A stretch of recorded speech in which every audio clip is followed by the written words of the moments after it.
Survivor's ready.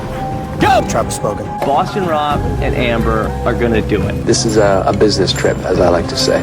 You, Brad Culpepper. I'm tired of you and the fucking chicken. You can call me the puppet master. They can be my little puppets. It's not like you're making a deal with the devil here. You get to milk your own milk, I guess. Who the hell voted for me? Chicken. Damn! We got enough rocks here, too. We could build a pretty decent shelter just using rocks. I'm supposed to talk Lima to you. You understand that better? Direct from Hobart, it's time for the only Survivor podcast in Australia dedicated to Survivor, bringing you all the latest interviews, episodes, and opinions from the greatest reality show on the planet. It's Survivor Oz, and here's your host, Ben Waterworth. Hello, and welcome to another Survivor Oz episode recap. I'm your host, Ryan Brink. As you can tell, I'm not Ben Waterworth. Ben is unfortunately a bit unwell at the moment. We're hoping he gets back on his feet very soon. Before we jump into this week's episode recap, just want to let all of our listeners know that during the week we will be broadcasting a special podcast dedicated to the huge announcement before last week's Survivor episode that there will be an Australian version of Survivor made for the first time in around a decade. The podcast will be a reaction podcast to our thoughts about the breaking news. So if you're someone who wants to apply to be on Australian Survivor, I would recommend listening to the podcast and definitely staying tuned to our new website at survivoroz.com, and also making sure that you are following our social media channels at Survivor Oz on Facebook and Twitter. Okay, can you believe that we're already up to episode 9 of Survivor Cambodia, Witch's Coven? Today's episode, I'm joined by two players that I was actually personally a really big fan of in their first season of Someone Del Sur. I am, of course, talking of the newlyweds and power couple, John and Jaclyn Misch. Hi, thanks for having us. Thanks so much for having us. And congratulations on your wedding. I saw the photos; it looked fantastic. And how many people did you have at your wedding? It looks huge. About 200. Wow. Yeah. I had my own wedding at the start of the year, and I had about 90, and I thought that was way too much. I was so exhausted at the end of the day. Oh, that's awesome. Congratulations. We would have liked a smaller wedding. So part of us really wanted to have that smaller wedding where, it wouldn't have been so hectic. I think 200 people was a lot. 7 siblings, and all of his siblings each have 10 kids. Yeah. So all the kids, I feel like half the guest list was kids under the age of 15. So. In terms of the day itself, I know with my wedding day, it just seemed to go by in a flash. And I looking back, it was only in February, but I still find it difficult to remember every part of it. How was that for you? Did you feel like it just went by really quickly? By so fast. And I was determined before everyone was telling me it's going to go by so fast, and I was like, no, I'm going to savor every moment, and I'm going to remember everything, and I can't even, I don't even remember the reception. I don't remember dancing. I have a flash in my head where I was dancing, and I don't. And I keep having anxiety about not talking to everyone. Did I say thank you to everyone? Did I talk Nobody to was at the table. Did everyone was dancing. I know, we didn't even do table touches because everyone was on the dance floor, so it was just So it was a good time. It was fun. This season, we're seeing 3 players return from Someone Del Sur. Jeremy, how do you feel like Jeremy's going so far in this game? Jeremy's killing it. He's flying under the radar, but, he's got it going on I think he's doing an incredible job of making things happen from behind the scenes. He makes other people look more powerful than him when he's really the one behind it all. And, he's got 2 idols, which is huge. He's talking a lot about a lot of strategy. They're showing him up to be a very strategic player. So he's got a good pace going. Can I ask you about someone who was part of an alliance with you and then not part of an alliance, and that's Keith. He's had some really funny moments this season. How are you seeing him progressing so far? I love when he rode the toot toot. You call we haul. You call we haul. He's the man. He's kind of playing the same game that he was. Yeah, I feel like he's playing the same game. Yeah, which isn't strategy driven. It's more, I think he hopes to win some immunity so he can build a good case, and he's not stepping on anyone's toes. He's voting with the same people. Under the radar. But at the same time, he's not really building a strong case. Yeah. Which I didn't either, and I'm going to say that. You did fun. But, you did fun. Do you think there's anyone on this season that someone like Keith could bring to the end and win against? I think he could win against many people. I think that's the thing that's that's you keep Keith around because he's not a strategic threat, but the fact that he makes it to the final 3 means that he's doing something right. And I think he makes enough personal connections. I mean, everybody loves Keith. There is literally not one person from our season that didn't love Keith. And I think that's what's scary bringing him to the final 3 is that he's got such a lovable personality. And if he's smart about a final 3 speech, which again, since he's not strategic, I don't know if he'd realize he was doing all this, but if he's smart about a final 3 speech, he could talk about how he was very under the radar. He wasn't voted for once because nobody thought that he was a threat, but here he is in the final 3. And, so I think as long as it's not like Jeremy or Joe or something like that, I mean, if it was, I don't know, if Abby made it to the final 3, I think he definitely went over her. I don't know. It's hard. It's really hard when you're out there, especially. It's hard to project that far in the future too. I mean, there's so many episodes left. Right. There was one other contestant and someone who didn't really get far in Someone to Serve, probably because of you two in particular. That person is Kelly Wentworth. And I guess she was a bit of a surprise to even be nominated for a second chance because she didn't really go that far in her first season. But how do you feel that she's playing this game? And do you feel like it's been a mistake to have let her get this far? Because maybe you talk about why you saw her as a threat and voted her off so early in your season.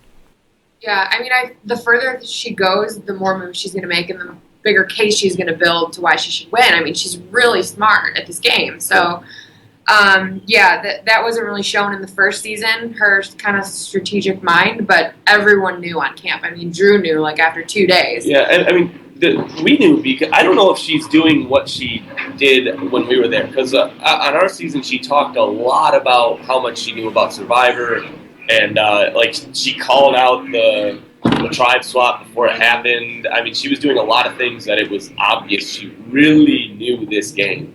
And I'm sure the word got out there from Keith and Jeremy, but I'm not sure if that's happening. So she's obviously very smart. I think it's a bad move to keep her around because she can make very good moves. But she doesn't have a social game. She's had votes a lot, so people know. I mean, she's on the radar, so they know. So she must be, putting it out there. Just tell me a little bit about how you felt when you had to use your idol on your season, and how do you think that people would be reacting to Kelly back at camp after wanting her out and then she's safe because she's saved herself using an idol? What kind of feelings do you have when you're heading back to camp after using an idol? After using an idol, obviously it's very exciting. It's kind of like, wow, I don't deserve to be here. But, well, not that I don't deserve it. I shouldn't be here, or I almost was not here. So it's a big shot of life, big shot of energy. It's very scary, just being that close to having your torch snuffed. And I think that it kind of makes you want to change what you're doing a little bit, question the moves that you made, try to get something going. In her situation, I think it's a power shifter where it kind of brings her name up, where it's like, oh wow, Kelly did something, that was good. But I don't know. It's scary. It's exciting. It's a whirlwind of things going on in your head. But yeah, she did a great job playing it. How did you feel like when John's forced to use his idol and people are voting against him? I guess blood versus water. Is there do you take that really personally when someone's targeting your loved one? Yeah, that was really hard. The first time I didn't think, actually. I was mad. I played with my emotions. It was not a smart decision. This wasn't shown. I'm surprised they didn't show this. What did they do? But the first time when we were supposed to be trusting Reed and Alec, before the vote, I told Missy, I told everybody we shouldn't be trusting him. This is stupid. And I said, I'm going to go home. And then we're at the vote. Jaclyn tells me to play it. They didn't show any of that. And then Natalie says, play your idol. And as soon as the votes were cast and they were showing my name, I looked over to Reed and I said, "You sneaky fucker." And you said, "You sly dog." Oh, you sly dog. I said, yeah. But then afterwards, I was talking with Reed, I was talking with Alec, I was bullshitting, I was laughing about it because yeah, he was fine after yeah, because I was so mad. Because it's a game, and I was like, that's a good move, guys. Like, good on you, that's fine. And I was having a good time with them because I wanted to be able to use them still. Like, you can't snap relationships. But Jaclyn was like, "What the hell are you doing talking to them?" Yeah, like, I was so mad. But so was Missy. Missy was like, "Why are you talking to them?" Yeah, everyone was so pissy because you were talking to them. Yeah, but it's good. You gotta keep relationships. Emotions, man, emotions. I was hangry the whole 39 days. You were hangry. You're very hangry. Steven wanting to work with the three witches. I know, Jaclyn, you've spoken about this.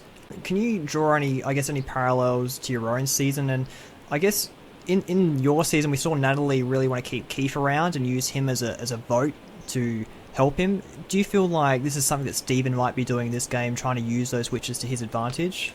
Yeah, for sure. I think there's definitely a parallel there. I mean, even with Missy at the end kind of flipping over and going with like Keith because we were going to vote Keith out, and then she was like, all right, well, I'm going to use these underdogs for my advantage and get out the people that I really want to. So yeah, I think that Steven made a really good decision by doing that. I mean, he's working both sides, and it's the right time to do it too, because like we were saying, the numbers wise, they're not a huge threat. Three to 7. You know, I mean, it's not a huge threat to work with them right now and take away some of the alliance that you're in. But he is building a trusting relationship with them. Like, look, I came to you earlier. Don't vote me out. Like, if they do end up getting power, I think he'd be in with that group. You know. And I was really shocked that Jeremy and was it Joe sided with Steven and went on that vote. Oh yeah, I was too. Because when they were out having that conversation and Steven was telling them, Jeremy and Joe? Yeah, it was Joe. Jeremy's like, really? You really want me to trust these girls that I haven't worked with? And I was like, Jeremy's not going to go for that. Right, no way. So. And then I was like, dang, they did. So it kind of shows that Steven and Jared, like, they've got a really huge trust thing going on. That they would trust Steven that much to flip and go with his idea. That wasn't really his idea because he gave the girls the power to pick. So it was smart. I think that was Spencer with them. So how do you think that's going to play out? I guess we're focusing a little bit on Jeremy. He's someone who's been getting a great edit, and he was on your season. What kind of advantages do you see him going with Steven, going with Spencer, and joining the three girls on the bottom to vote off someone on probably who was in his alliance, but maybe not his core alliance? How do you think that played out in the game, and do you think it was a good move? Yeah, it's kind of like his first big move. Like, he kind of flipped on his alliance, right?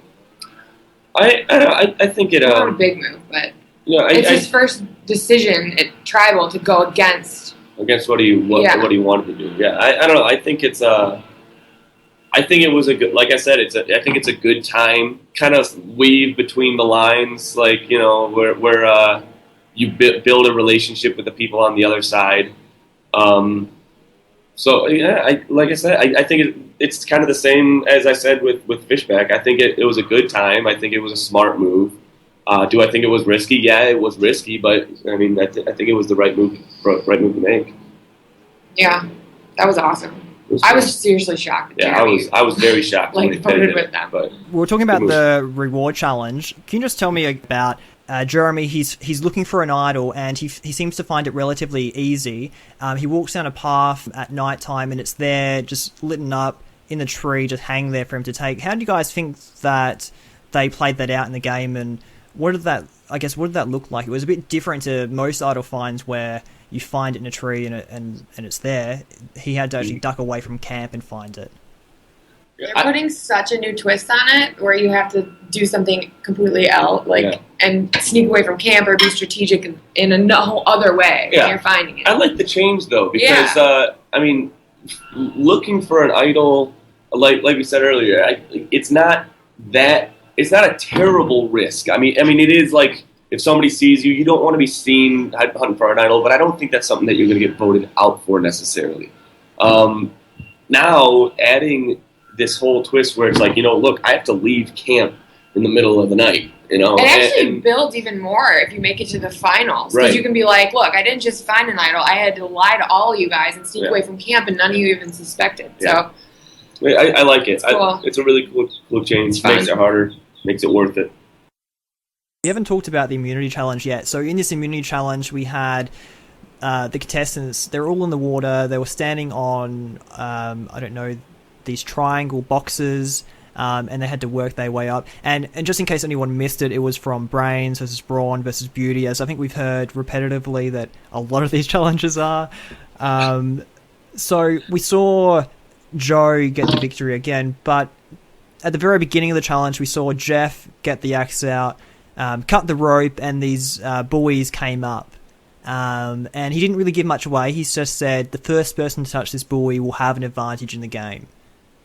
If this was you in your game, is this something that you might consider? Would you jump for an advantage of the game, or do you think that maybe puts a target on your back as someone who might be overplaying? Really depend on the situation. Me personally, I wouldn't have done it. I would not have done it in our season because we were already a target. Yeah, I mean, the whole game, right. Yeah, people hated us. Right. So when you're already a target, like if Jeremy would have jumped off and started swimming for an advantage in the game, people would have been like, "What the heck?" Like, no, Jeremy, you don't get an advantage. Like, you're already playing a good enough game. Like, no, we're voting you out. Like if Joe would have jumped off. Well, that's you jumping off. It would have been crazy. So. But Fishback's in that middle of the road. If I would have jumped off on our season, people would have been like, "Oh, maybe she's trying to step aside from John." Yeah, would have been good for you. Maybe. Yeah, fine, voting your ass out. Shut up. Back off. No, I think it was a good move by Fishback though. He's in that good middle ground where people are kind of like not caring what he does. Yeah. It's like, oh yeah, it's a good move. We saw Joe win his third immunity challenge in a row. What kind of a target does that put on someone when they constantly win? Like, I mean, he's already a target. That's why we wanted to vote Keith out our season. That's the only reason that we voted Keith out was because he won so many. It would be pretty badass though if Joe just won all of them. Oh my gosh, incredible! I hope he does. That'd be incredible. Epic. Those challenges, I don't even understand how you can be so good at them. I consider myself a fairly athletic person. Yeah. I sucked at those challenges. They're tough. They're hard. Joe wins at life. Right. Jeff Pro. Right. Jeff Pro loves Joe. I mean, he said it too, but it's just really funny because it's like Joe is just dominating in every phase of this game. Joe wins at life. Really, Jeff? Come on. Jeff is someone who has his favourites out there, and Joe is someone who is that, I guess, all-American boy. He's fantastic at everything he does, so yeah, I can see that. After the challenge, we get back to camp, and Stephen goes off and has a look at his advantage, and it's something that's a bit similar to Dan's advantage from last year in One World, but I guess it's to another level where he actually gets to take a vote from someone and give it to someone else. I don't know. There's been a few names thrown around what they're going to call it. I quite like the Robin Hood because you're taking from the powerful, you're giving it to the poor. But I guess what is your thought on it? And I guess how do you think that he should play it in this game? Dang, I don't know. I mean, it kind of depends on what happens next. Yeah, I need to ask about that because I couldn't hear when he was reading it. Does he have to before the votes are cast? He has to tell Jeff, "I'm using my advantage," and then he has to point who he's taking the vote from, right? I think that when the person steps up to say, like, they go up to vote, Stephen has to stand up and say, "I am using my advantage. I am taking this person's vote." Okay. Yeah, it's just that's like a big power move. It's a huge power move. That's like, bitch, this is who we're voting for, and I'm gonna go write the name down for you. I mean, it obviously puts a lot of power in his pocket. It's something where you have to do it, obviously, out in front of everybody, so it's very good for your case. Should you make it to Final 3, and should it be used in a fashion where it's very important? I don't know. I think I would use it. Right now, he's kind of building that rapport with the girls, right, the witches. And if it gets to a point where, you know, the witches are getting to the point where, you know, maybe it's 4 to 5 or something like that, or the numbers are starting to play in their favor a little bit, I think that's when I would use it, because then he would switch the power of the entire game. And I mean, let's say Jeremy's still in the game, and there's 5 on this side and the 3 girls, and then Fishback flips. Now it's 4 to 4. And then he steals someone's vote. Now it's 5 to 3 on the other side. So I think that would be the best time to play it, and it would be a time where he needs to take out the absolute most powerful person in the game. Actually, no. Maybe it shouldn't be the most powerful person in the game, because if he got the most powerful person out of the game, then he would be the next person voted out because he just made a power move. So use it to change the tide of the game, but keep Jeremy around as a shield. So, like, if that scenario were to play out, I'm saying. So that's what I would do. I know. That's good. That's good. I can't top that.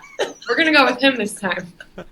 Do you guys kind of think that Jeremy, Stephen, and Spencer, when we're talking about that vote, do you think they feared the grouping of a Joe, Wigglesworth, Keith, Kimmy, and maybe a Tasha forming a too close a relationship, and that's the reason why they targeted someone like Wigglesworth? I know. I feel like they didn't show so much of her. She was probably being really strategic behind the scenes. You know, the way that they said it was that she's got really good relationships with everybody on the camp. And that's something to be very afraid of. I mean, that's the reason that Jaclyn and I were able to flip back and forth so much, because most of the people that were on our bigger alliance, like Missy, had made enemies on the other side, on the other alliance. We were friends with everyone. Where we talked to everybody. So I mean, it leaves you in that position where you can go with this group, you can go with that group. You know, so it's scary. I mean, I think it's a good. They should have gotten us out earlier. So I think it's a good move. We saw at Tribal Council then the votes come up. What kind of a reaction would you feel if, say, you're in Tasha's boat where you feel like you've got the trust of Jeremy in the game and your biggest ally has flipped on you? How do you think that she might be feeling heading back up to the beach after kind of being left out and being blindsided herself in a way? That's rough. I mean, if she's anything like Natalie when we did that with Jeremy, she's going to be pissed. So, I mean, and Natalie played it off like she didn't care. So if Tasha does that, I mean, you still have that in the back of your head where, okay, well, she might not be okay with it. Right. That's tough because you feel totally betrayed. You're like, okay, why wasn't I involved in it then? Like, I want to be involved in that. Yeah. It's that one's really hard to read. And if I were in her shoes, I would definitely feel scared that, you know, my biggest alliance members didn't trust me in a move that they made. I would feel more like I was one of the people that were on the bottom. That's like literally what we did to Natalie. Yeah, when we voted Jeremy out. Yeah, it's exactly what we did to Natalie. So yeah, it's tough because it could go one of two ways. Like she literally couldn't care, or she could come back and like win the game like Natalie did. You know, like for revenge for Jeremy. So yeah, I don't know. So it'd be kind of like it's a bad. I don't know. Oh yeah, I think it's something that would make her want to make a move though. I think she... Yeah, I might light a fire. I want to talk to you a little bit about... We had Kelly Wigglesworth come back to this season. I know you guys weren't huge fans of the original season, but I guess she's this person who's come back from the first ever season. She was runner-up to Richard Hatch. How do you think that she was portrayed in the edit? We really didn't see a lot of her. Do you think that, I guess for fans who have voted her back on, that they would feel disappointed in a way that we haven't seen a lot of her? Or is it just that, I guess you guys have been out there, she just wasn't giving enough to the camera for them to show? See, I don't know. She might have been giving enough to the camera, but other people might have been giving something better, like a better story. So it just sucks. I think that's very possible. Yeah. I think that's very possible. With so many players in this game and so much going on, the editors have to show things that are building a plot line. And she may have been active. She may have, been making good friends and having a good social game and things like that. But it wasn't because story or anything. Because she wasn't part of something that was sparking, we didn't get to really, didn't get to see her a lot. I would be disappointed though if I had re-voted her on. I would have wished I could see her more. Yeah, it was really fascinating. I guess we talked about Wigglesworth. It was disappointing to see not much of her in the game, but I guess for those people who were really big fans, at least they got to see her come back and have a second chance. She was the first runner-up, and I guess you can relate to that, Jaclyn, as being a runner-up. And getting that second chance. I'm just going to go to a few listener questions that we've had to Survivor Oz and just get your feedback. First listener question was from Channon Fixler. He says, congratulations to the best Survivor couple on your new wedding. Just wanted to ask you guys, considering how powerful Jeremy is getting in each episode this season, what would you have done or do at this point in the game to prevent him from moving forward? Also, we all know the story of John not answering his phone on CBS to get on this season. If they call again, would either of you be interested? So I might just start with Jeremy. What to sway his power a little bit or to take his power? What's tricky about being out there, though, because when you're out there, you don't know Jeremy has power. You don't know he has 2 idols, So, you would be completely in the dark and be like, oh, Jeremy's just chilling. Right. The idols being in the dark does take away a lot of... the viewers see him as having a lot of power for multiple reasons. Obviously, he's got good connections. He's in the main alliance. He's but when you're out there, you don't know. And he's got 2 idols. I had no idea Natalie had an idol. Right. So not taking the 2 idols away, that I think that takes a little bit of focus off of him in the game, actually out there when they don't know it. I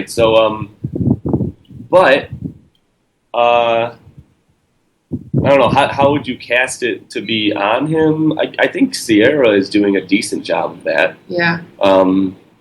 And how would I get him out? I mean, I think Fishback has the biggest opportunity there with his advantage, just like what we were saying earlier. I don't think that they should do it now. I made the mistake of voting Jeremy out way too early when he was somebody who I could have been using as a shield. To use a term that he uses a lot. Mm-hmm. But yeah, so I think Fishback's advantage is the best way to sway the power away from Jeremy right now. Like I said, I spoke to the 20s pre-game, and Natalie was really big on her advice to Jeremy was to make sure you keep people who take the target off your back and onto someone else. I think he's really done that in this game where because he is seen as a very strong, fit alpha male, he's done the right thing, I feel like, by keeping the Spencers, keeping the Savages to a degree, keeping Joe, even though Joe's keeping himself by winning, but there's still someone else who's targeting.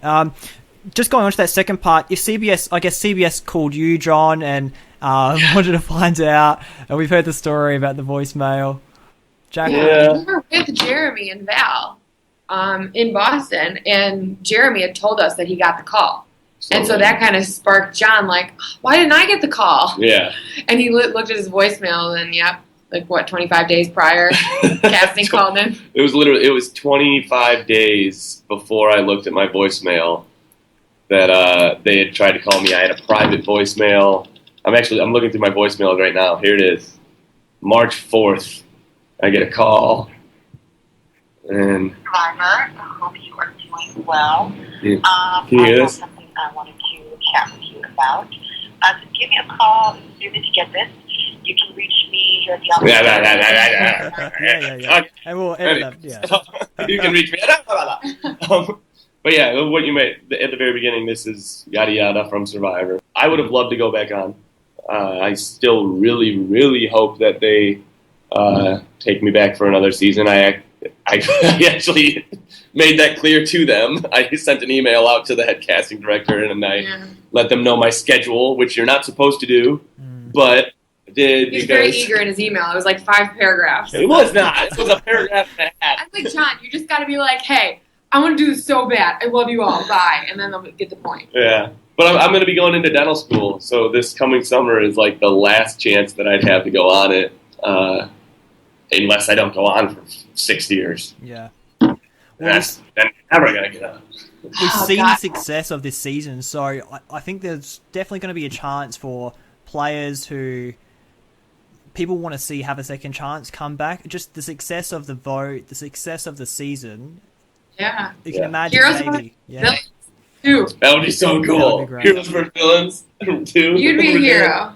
I don't know. I'd be a hero. You'd be a villain.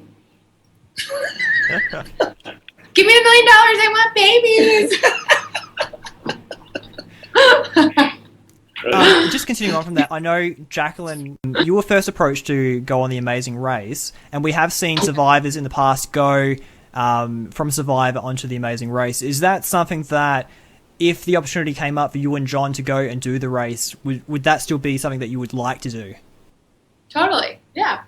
I'd do the race. I'd do the race. In our most recent travels, we thought to ourselves maybe we wouldn't be very good at The Amazing Race, right? Like jet lag and all. We were out. Rough. I would rather starve on an island, maybe. You'd rather starve than like deal with jet lag and all that and oh my gosh, flights. I mean, woof. You alone, sister. No, when we were on our honeymoon, but I'd do it. Yeah, I would too. When we were on our honeymoon, there's we were in Santorini, and I don't know, the blue domes, you know, the blue domes at Santorini, there's like churches. Okay, well, if you search like blue domes Santorini, it looks like these blue domes are just everywhere, and they're just like beautiful blue church domes. And there's this one that is like just perfect, and everybody tries to get the picture. We went through the entire island, couldn't find it. Then we island? Oh, it is an island. Yeah, island. Oh my God. Wake up! Such an idiot. And then we bumped into, who did we bump into from the race? Amazing Race. Whitney and, is his name Whitney? I don't know, they won. Anyways, they got the picture, but they won Amazing Race. They won Amazing Race. And we're talking to them, and we leave, and then the next day, they tag us in a photo. Hey, we found it! Yeah, so I don't know. Anyways. Next listener question is from Jacob Buck. Jacob asks, I was wondering if you can tell John and Jaclyn that I really enjoyed them in Samuel Del Sur. Please tell John that he's my favourite player of all time and I would love to see him play again. And Jaclyn is in my top 5 players of all time. Oh, wow, that's surprising. I would love to see her play again as well. I know I should be asking a question, but I just really wanted to say this instead. So, can you just give a shout out to Jacob? And I think he's one of your biggest fans. Hi, Jacob. Yeah, You're Jacob, awesome. thank you, man. You're the best. You. It's so cool. Really appreciate the kind words. Made my morning. I'm someone's top 5 favorite players ever. Are you awake now? Yeah. Jimmy Kernawan, he's an ex-Oslet. He says, hi guys, I love all the guests that you have had on the episode recaps this season. My question is to John and Jaclyn. Now that Jeremy is in possession of 2 hidden immunity idols, would it have been a much better move if he was blindsided in last week's episode instead of Andrew Savage? So, do you feel like that the target was right for them, I guess, last week, the 3 witches, to target Savage instead of someone like Jeremy? I feel like Savage was a lot more vocal than Jeremy in terms of kind of being the leader of the pack. So when you're out there, you're like, all right, Savage, he's like the alpha male threat, and he's talking and he's making plans and stuff. And Jeremy's just chilling, so... Yeah, I think that goes back to what we were saying earlier, how being out in camp, you only see half the story, right? You don't know that Jeremy has 2 idols. So Jeremy is kind of like the man behind the puppet, like the wizard in Wizard of Oz. You know, he's like everybody's kind of like moving everything from behind and making it all work. And it's perfect because everybody looks at Savage. He's the vocal one. He's obviously the leader of that group. Well, not. We're seeing something different. So I think obviously it was the wrong move because I mean, if they were trying to take out the strongest person, they didn't do that. But they didn't know. They didn't know. Yeah. Right. So. I don't know if I would have done anything different because I probably would have been seeing the same thing that they're seeing. Yeah. Jimmy also just says, thank you very much. Congratulations on the wedding. It was great meeting both of you at Heart of Reality last year. I guess he says his name was Jimmy Tim Tams. Jimmy Tim Tams! Oh, Tim Tams! Jimmy's the man. I forgot about him. That's awesome. He's the man. Thank you, Jimmy. You're the best. So I guess I know that you guys have done Hearts of Reality. I know Ben next year is doing Reality Rally. Are these the kind of things that you guys have done and enjoying post Survivor? Totally. Yeah. Love it. Yeah, we absolutely love them. We the Hearts of Reality event was incredible. Yeah, it was a week before our wedding, but it was just it was really humbling, to go. And I think that's like what it's all about at the end of the day. So yeah, if you're being on a reality TV show, you're not like a movie star or anything like that. Like the reason that you're not making a bunch of money. Depending, you can make some money from it, like people who are doing Survivor telecast, things like that. That's good on them. But for us, I think the reason that we do it is to be able to represent, we're representing her MLH Foundation, Beautiful You, and to try to get the word out for those types of things. I think that's more important than that was literally my mentality the whole game. I was like, I just want to talk about Beautiful You on RKH on that primetime TV. Yeah. So it's cool though. It's fun to be able to be a part of that. As always on a Survivor Oz podcast, we ask the final 5 questions, and the first question is always, who is your tip to win? Jaclyn, I might start with you. Who do you think is going to win this season? Jeremy. He's playing under the radar, and he's so powerful right now, and nobody even knows. So, Jeremy. I'd like to say Jeremy because I'm pulling for him. I really am. So, Jeremy, if you hear this, I'm not saying anything against you, buddy. Love you, bro. I think Fishback's doing a great job. I think Fishback could win. So, that's what I think. I think he's gonna pull it out. But I guess that I'm totally biased because this is the only one I've ever talked to about strategy. So. Jeremy's good though. He could pull it out. He could do it. Hope he does. Is there a dark horse that either of you can see? Maybe I'll start with you, John, this time. A dark horse that you think could win this season? Dark horse. I don't know if she would be considered a dark horse because there's. I guess she is because she's in it. I think Sierra or Kelly could. I think they're very much in a possible control position where obviously Fishback went to them and is kind of saying, hey, let's do some things. And it worked once. Why wouldn't it work again? It's scary. So I think Sierra or Kelly could. Same. I agree with John. They're both. Well, I feel like Sierra more than Kelly, just because she's being more verbal about everything and kind of stirring the pot up a little bit. Kelly's a little more under the radar than her. So. And that's why Kelly might be able to make it farther. That's true. Who do you guys think might be the next to go? Joe. I feel like Joe is coming soon. If he doesn't win, then I feel like he's out next. Yeah, unfortunately, I think as soon as he doesn't win immunity, he's going to get voted out. Which because if you don't want him to win, Sierra. you kind of got to take him out because he's going to win them all. If not Joe, I think that things are gonna. I think it's going to be a boring episode, which would be strange for this season. 2 episodes, maybe the first episode's boring, and that's why they're playing another one. I know it's timing. Yeah, no. If it's not Joe, I think it might be one of the girls. Yeah, it's amazing how Abby's gone from a huge target to someone who looks like she could just make it to the end. Right. We haven't really talked about Abby, but I guess the season was really focused on her really heavily to start off with, but she's just gone under the radar. Is she someone that, if you were on a season like this, Jaclyn, I guess, that you'd want to take to the end? Yeah. Unless she starts making moves, but yeah. She caused a lot of waves in the beginning. That was scary. I would have totally stayed out of all of that. Yeah, I think she's a perfect candidate to take to the end because it's someone who obviously crushed or stomped on a lot of people's toes early in the game. Kind of put a sour taste in their mouths, and she's not really making moves. So she doesn't really have that big of a case. Like, what did you do? Well, I was quiet for the second half of the game, and that's unless it. She starts making, so. But I feel like I feel like she could make moves though because she's very vocal. People don't want to listen to her because she's that's so, true. Because she was so very, obnoxious. she was very outrageous in the beginning a little bit, maybe. Yeah. So I think she's a great candidate to take to the end. Which players from this season, besides yourself and probably each other, would you like to see get a second chance?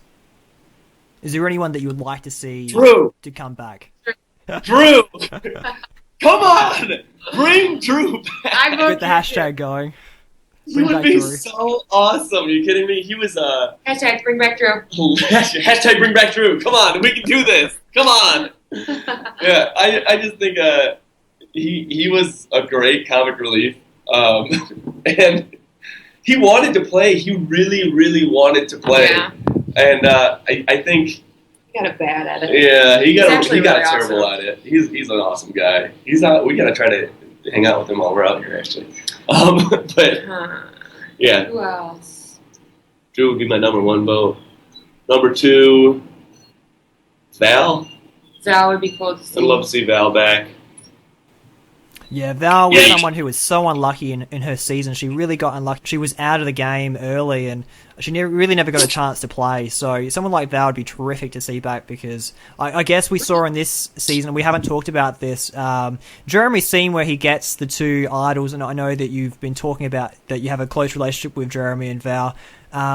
It was fantastic for him to acknowledge that he had 2 idols and they were both Val's idols, and that was I guess a look back to when Val was nearly booted off and she said she had 2 idols. But the way that he's playing this game for Val and for his unborn child, it's truly amazing. And do you think that he's doing the right thing by not sharing that Val is pregnant with his other cast mates out there? I don't know. I think that's a move that he a choice he made. Yeah, but I feel like that's like a personal thing that people are really threatened by in the game. They're like, oh, well, he's playing for this reason and he's going to win at the end because he's got a good story. I mean, people are so focused, or on our season at least, like on the story at the end. Yeah, people try to sway people by like, oh, he's got such a good story, but then when it ends up being voted, it's more, what did you do during the game? I mean, I didn't tell anyone really about my infertility or anything except Josh and Reed, and that was like in private, because I was like, well, I don't want everyone to know, because then they're going to be like, oh, that's why she's here. Right. So. Yeah, so maybe it is a good move. So I think it's a good move that he's not saying anything right now. Which then from this season are playing the game most like you would have played this season? I guess I'll start with Jaclyn. Who do you think might be playing a game that's similar to yours? It's so different because we're blood with water. Yeah. You know, like, I didn't play an individual game. Like, we played together, which is so hard. I think Fishback is playing very much the way that I would have liked to. I mean, or the way that we did. Yeah. I think he's in a situation where he's not hated by anybody, and he's able to talk to everybody, and he's not afraid to go to the other side and say, "Hey, what are your ideas?" So I think he's playing the game that we played, really. Yeah, I mean, I can't together, but I can't compare myself to anyone, because like part of me is like, oh, maybe I would play like Keith in Blood vs. Water, but because I was really under the radar and John was more active in looking for idols, but I wasn't because he was, because we were playing together. But if it was me individually, I feel like I would have been a lot more apt to go and do things and just be more active in everything, because I wouldn't have been like a team. I don't know. Yeah, it's an interesting point you've raised, because I guess we're seeing these players from Someone Del Sur come back, and they're actually doing really well. They've made it to the merge, and I guess it's showing that, I know your season gets probably underrated, but I feel like compared to the other seasons around it, especially Worlds Apart, it was miles ahead of that in terms of the gameplay, in terms of the strategy. I really enjoyed it personally compared to the Mike show, which was Worlds Apart. So I think it's great to see some people from your season come back and show that they can play a really strategic game. And this season in particular, we have some of the smartest people to ever play the game on this season. Yeah. Steven himself is well known as one of the best strategists in the game, and for those players still to be out there, it's a real kudos to them and your season as a whole. Right. Well, I mean, that's blood versus water. That whole second element that they lay over it just completely skews the entire game because you're not playing as an individual. You can say you are, but you're really not. Yeah. I mean, you want the other person to do just as well as you, so then you end up working together. It's like crazy. I know you guys said that you're still in contact with Val and Jeremy. Are there any other contestants from your season that you still stay in contact with? Was there any that went to your wedding? And yeah, Natalie and Nadia were there. I talk to Natalie a few times a week.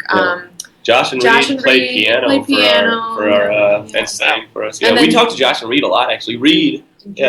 Reed judged Miss Michigan this year. It was fun. So we talked to Josh and Reed a lot. We talked Alec to and Drew and Alec a lot. Yeah, Alec and Drew came too.